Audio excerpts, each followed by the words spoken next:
I guide you to fix Instagram Reels not showing or not available. If you can't find Reels or they're not showing or not available, first of all go to the App Store. In the search bar, search for the Instagram, and if it is showing open, your app is full on update and there are no bugs there. And if it is shows update, please go for the update. After that, you can get your Reels. If not, if this process also doesn't work, go to the app, click on the profile icon, top right corner, click on three lines,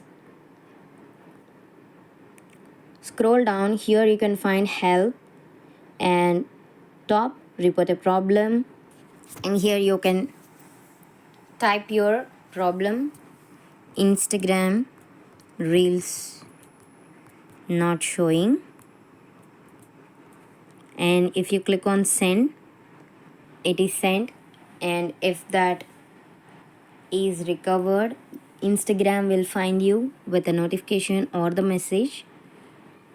They'll help you with that.